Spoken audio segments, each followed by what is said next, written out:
이 이야기들은 며느리들의 경험담이나 사연을 바탕으로 만들어진 글로 사실이 아닌 허구일 수 있습니다. 안녕하세요.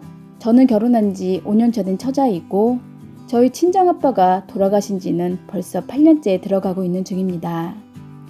우리 집이 별 볼 일 없어서인지 아빠 돌아가시고 친가 쪽에서 먼저 무참히도 연락을 끊어버리셨습니다.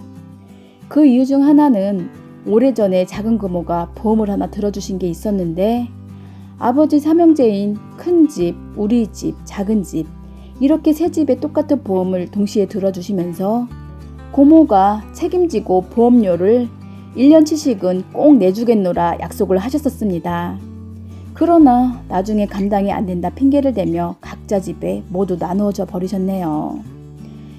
큰 집, 작은 집은 그나마 중간에 기분 나쁘다 해지해 버리셨고 저희 엄마만 지금까지 유지해온 상태였습니다. 그렇게 지내다가 아빠가 암에 걸리셨고 결국 이겨내지 못하시고 하늘나라로 가버리셨는데 그 후 보험회사에 청구할 것을 정리하다 고모가 들어준 보험 명의가 친할머니 앞으로 돼 있는 것을 발견하게 되었습니다. 저희 엄마께서는 당연히 아빠 앞으로 돼 있는 줄 알았었고 우리에게 이런 일이 생길이라고는 미처 생각하지 못했기에 정말 절망감은 더욱 크게 와닿았습니다. 작은 고모에게 이야기를 했더니 사망 진단서를 보험회사에 제출해야지만 보험금이 나온다 했고 할머니 통장으로 들어가면 자기가 나중에 우리에게 책임지고 보내주겠다 했었기에 저희는 철석같이 그대로 믿어졌습니다. 그리고 저희는 급한 대로 아빠가 몰던 차나 퇴직금 등 여러 가지를 이리저리 뛰며 정리하다 시간이 지체가 되었는데 뭐가 급했는지 친가 쪽에서는 벌써 사망 진단서까지 떼어 보험금을 받아갔더라고요. 그 보험금은 당연히 할머니 통장으로 이체가 되었었고 우리는 그 사실을 나중에야 알게 되었지만 친가에서는 저희랑 한마디 의견도 없이 몰래 진행했다는 것에 좀 당황스러웠습니다. 급한 마음에 엄마가 고모에게 전화를 들어봤었지만 계속 전화를 받지 않았기에 뭔가 이상하다 싶어 딸인 제가 할머니께 전화를 드려 그 돈 어떻게 하실 거냐, 왜 우리에게 돈을 안 주시냐 하며 물어봤더니 너희들이 도대체 무슨 자격으로 내 아들 죽은 목숨값을 가로채려 드느냐 하면서 이젠 본인들과 상관없는 사람들이 되었으니 저희 보고 본인이 죽을 때까지 연락도 하지 말라 할머니 말씀하셨습니다. 그리고 2년 전년 입에 담지도 못할 욕까지 하시며 전화를 끊으시더라고요. 그리고 얼마 지나지 않아 작은 고모가 잔뜩 화가 나서는 전화가 왔었습니다. 저보고 글쎄 앞으로 남의 집에 출가와인이 될 사람이 네가 뭔데 왜 할머니한테 전화를 해서 아프게 하냐 소리를 지르십니다. 그리고는 너네 식구들 다 같이 내 동생을 죽인 살인자라 몰아가며 마지막엔 우리 엄마가 살인의 주범이라 합니다. 그리곤 살고 싶으면 입 닥치고 조용히 살라 협박을 하더라고요. 그 돈도 자기가 처음에 몇 달 부어줬고 자기가 아니었으면 절대 못 받을 돈이었다 생색내며 당연히 할머니한테 주는 게 맞는 거라 하네요. 아들까지 죽었는데 할머니는 이 돈마저 없으면 어찌 사냐면서 앞으로 돈 가지고 왈가불가하면 아무도 모르게 진짜로 우리 집 식구들을 다 죽여버리겠다 또 협박을 했습니다. 그 당시엔 저희가 너무 어려 아무 대처 없이 그렇게 연락을 끊고는 지금까지 안 본 세월이 벌써 8년째입니다. 근데 일요일에 느닷없이 큰집에서 먼저 연락이 왔습니다. 할머니가 몇 년 전부터 암으로 고생하시다가 또 암이 재발해서 병원에 입원하셨다면서 이 집안에 그래도 아들이 둘씩이나 있으면서 제사 때도 그렇고 명절 때도 왜 찾아오지 않냐 서운해 하셨습니다. 그리곤 사람들이 매정하게 어떻게 그럴 수 있냐, 너희들이 이 집안의 장손이나 마찬가지인데 너무한다면서 따지듯이 말씀하시더라고요. 고모들도 우리가 먼저 연락 한번 해야 하는 거 아니냐면서 인정머리도 없고 책임감도 없다 그랬다는 겁니다. 그까지 보험금 5천만 원 때문에 두 번 다시 안 볼 것처럼 할 때는 언제고 이제 와서 도리를 찾고 있는 건지 너무도 파렴치한 인간들 같았습니다. 그리고 큰집도 너무 웃긴 게 그 당시 그 보험에 대해 모두들 입 다물고 모른 척하며 고모랑 알아서 해라 했었습니다. 아무도 우리 편에 서서 이야기해 주는 사람 없이 연락 한번 없으시다가 이제야 자기들 부모 아프고 책임지기 싫어지니 책임감 타령, 장손 타령 앞세워 연락을 하신 거네요. 다시는 이주구석이랑 엮이기조차 싫었었고 친가 쪽 사람들 생각하면 지금도 정말 치가 떨립니다. 아빠 돌아가시고 저희 3남매와 엄마는 돈도 돈이었지만 가족이라 생각했던 사람들의 배신감에 몇 달을 울면서 보냈었습니다. 그리고 우리 엄마는 할머니한테 시집살이까지 당하며 그동안 고생만 했었는데 결국엔 살인자라는 누명까지 뒤집어쓰고 욕까지 들어야만 했습니다. 일단 알았다며 제가 나중에 다시 연락준다 하고 남동생들에게 전화를 걸어 어떻게 해야 할까 라고 물었더니 할머니를 다 같이 한번 찾아가자 하더라고요.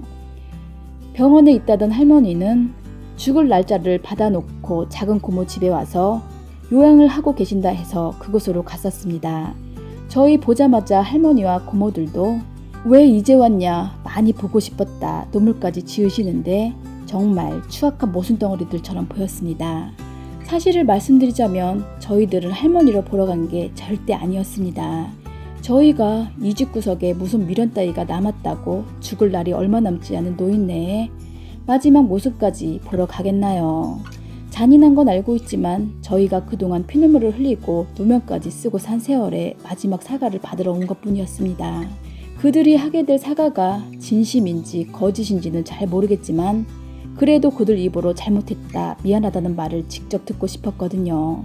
제가 먼저 오늘 때며 큰집에서 전화가 왔었는데 큰집에 아들이 없으시니 앞으로 조상들 제사랑 나중에 할머니 돌아가시고 나면 그 제사까지 제 남동생들이 가져가서 지내야 하지 않겠냐? 이렇게 연락이 와서 그것 때문에 왔다 하고 말을 했더니 할머니가 그래 당연히 너희들이 가져다 지내야지. 우리 집의 아들 손주들이 또 너희들 말고 또 누가 있겠니? 그럼 너희들이 당연히 다 모셔가야지. 그래야 대대손손 잘 되는 거란다. 나도 진작 연락하려 했었는데 이렇게 먼저 와줘서 정말 고맙다 고마워 하시며 우리 막내 남동생 손을 살며시 잡으시니 남동생이 할머니 손을 그냥 확 뿌리치더라고요.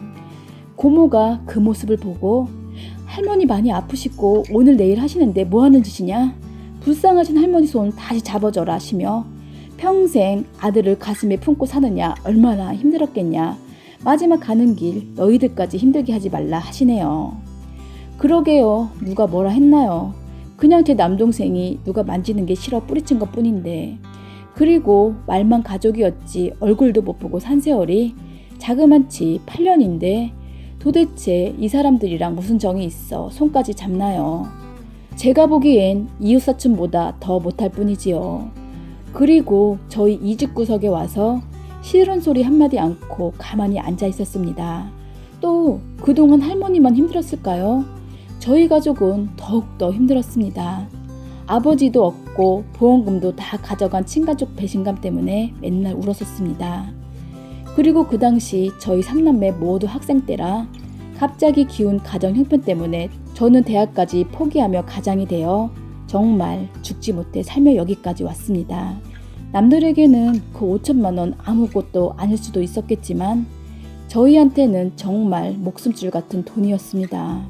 친가 이 사람들은 끝까지 본인 힘든 것들만 아시고는 아직도 저희는 어떻게 살아왔는지조차 전혀 묻지도 않고 신경도 안 쓰시더라고요. 하긴 이런 친가 덕에 저는 악바리처럼 살다 보니 지금은 제법 단골이 많은 작은 제과점을 운영하는 사장님이 되어 있고 또 다른 매장 하나 오픈하려 준비할 만큼 사업은 잘 되고 있습니다. 그러나 이들에게 하나도 고맙지는 않습니다. 그 덕에 저는 세상의 모진 풍파까지 다 겪고 사람을 웬만해서는 믿을 수 없는 의심 많은 성격이 되어버렸거든요. 일단 제가 할머니에게 작은 고모가 예전에 우리 엄마랑 우리한테 아빠 죽인 살인자라 했었는데 그 말 듣고 정말 충격을 먹었다. 그리고 할머니도 그 당시 우리 탓을 하지 않았냐. 아빠를 우리가 돌아가시게 만든 것도 아닌데 모두들 우리 탓을 해서 힘들었다. 할머니도 예전처럼 지금도 그렇게 생각하시냐 하며 물어봤더니 그런데 예상외로 할머니가 그래 미안하다. 그게 어디 너희들 탓이겠니? 내 아들 명이 거기까지니까 간 거겠지 이러시며 작은 고모에게 눈을 찡긋하더니 작은 고모 땡땡이 너 애들한테 와서 빨리 사과해라 하시니까 두 고모들도 미안하다, 그때는 나도 동생을 잃은 슬픔에 너무 힘들었다 하시는데 이 세 모녀들의 여우 같은 속셈들이 정말 빤히 보이더라고요. 그렇게 참고 지나간 이야기를 도란도란 하던 중 얌체 같은 고모들이 앞으로 조상들과 할머니 제사 모시는 이야기를 슬며시 또 꺼내더라고요. 앞에도 말했다시피 큰 집엔 아들이 없고 큰아버지 큰엄마도 이제 늙었으니 이번 돌아오는 조상 제사 때부터는 이 미친 것들이 우리 집에서 모셔라 합니다. 벌초도 이제 저희 두 남동생이 중심이 되어 올 가을부터 시작하라 하더라고요. 그리고 제사 음식은 엄마랑 시집간 딸인 출가외인 제가 하고 지내는 것도 저희 남동생 둘이 하라고 말씀하시는데 정말 기가 막히고 코가 막혔습니다. 그리고 때때로 고모들이 음식 만드는 거 도와주러 우리 집으로 오시겠다는데 꽤나 하러 오겠네요. 자기들 실속만 차리는 것들이 그냥 그 말 듣고 저것들이 정말 미쳤구나 생각하며 저는 실실 웃었습니다. 그랬더니 제 표정에서 제사 지내겠다 하는 긍정적인 표현인 줄 아셨는지 고맙다 고맙다 하시더라고요. 그리고 할머니 돌아가시면 큰아버지 대신 첫째 남동생 보고 상주를 좀 하라고 고모가 말씀하시는데 정말 양심이라고는 코딱지만큼도 없는 고모년이었습니다. 아주 저희를 우습게 보고 호구로 알고 있는 건지 오랜만에 본 조카들한테 자기들이 할 수 없는 일이거나 힘들어하는 일만 다 골라서 시키려 하더라고요. 저희가 바보가 아닌 이상 일단은 남동생이 대답하길 무조건 시키는 건 다 하겠다 했었지만 그날 우리는 무조건 다 안 하기로 약속하고 거길 갔었던 거였습니다. 그리고 양심도 없는 작은 고모님께서 아주 작정을 하셨는지 또 할머니를 모시고 가끔 병원을 저보고 다녀왔으면 좋겠다 합니다.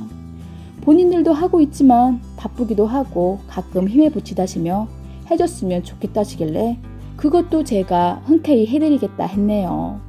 늙은 세모녀들은 너무 좋아하시며 너희들 같은 복덩이들을 왜 이제야 만나게 되었는지 그동안 못 만났던 세월이 너무너무 야속하고 후회스럽다 한탄까지 하셨네요. 그렇게 저희는 근사한 대접까지 받고 그 집에서 나오면서 그냥 나올 수가 없어 조건을 하나 붙여줬습니다. 우리가 고모들 소원 다 들어주는 대신 예전에 우리 아버지 보험금 가져간 거 다시 돌려주시면 아까 말씀하신 것들 다 들어줄 것이고 아니면 없었던 일로 하겠다 했더니 갑자기 표정들이 굳어지면서 변하는데 아주 가관이었습니다. 오늘 내일 하신다던 할머니도 100년은 더 하실 듯 쩌렁쩌렁한 목소리로 저 고약하고 못된 것들 하시며 욕을 하셨고 고모들은 그 돈 이야기는 이미 예전에 다 끝난 거 아니냐 잡아대며 이미 다 쓰고 한 푼도 없는데 어찌 주냐 하시더라고요. 그래서 제가 할머니 돌아가시면 이 집터라도 팔아달라 했더니 처음엔 생각을 해본다 하더니 나중엔 할머니 재산 챙기러 온 거냐며 도둑 연놈들 취급을 하더라고요. 사실 저희 처음부터 그 돈 받자고 온 거 아닙니다. 이 집구석에서 당연히 안 줄 거 뻔히 알고 있었거든요. 우리는 그저 이 집구석 사람들이 우리 아버지 목숨값 가져가 놓고 잘 살고 있는지 궁금해서 구경 한번 온 것뿐이었습니다. 그러나 역시나 사람이 사람한테 못할 짓을 하면 저희 할머니처럼 천벌을 받고 고통스럽게 죽는 듯 싶습니다. 그리고 작은 고모네는 사기를 당해 빚이 수억이 된다고 합니다. 어쨌거나 그건 당신들 사정이고 원하는 거 이루고 싶으시면 돈 6천만 원 입금하라 하며 계좌번호 하나 적어주고 나오려 했었는데 세상에서 계산이 제일 빠른 우리 여우 같은 작은 고모님께서 5천만 원인데 왜 6천만 원을 달라는 거냐 하시기에 그동안에 이자 붙은 거라 알려줬더니 진짜 돈 안 주면 제사 안 지낼 거냐 다시 물어보기에 당연히 안 할 거다 해줬습니다. 그럼 앞으로 땡씨 집안의 제사와 대는 누가 이어가냐 소리소리 지르며 한탄하시길래 우리가 다 할 테니까 돈만 달라 해줬습니다. 그리고 만약 그 돈 끝까지 안 붙이시면 나중에 제사고 뭐고 싹 다 없애버리고 이 집의 귀신들 제사법도 못 얻어먹게 아예 교회에 예배드려 지내주겠다고 해버렸습니다.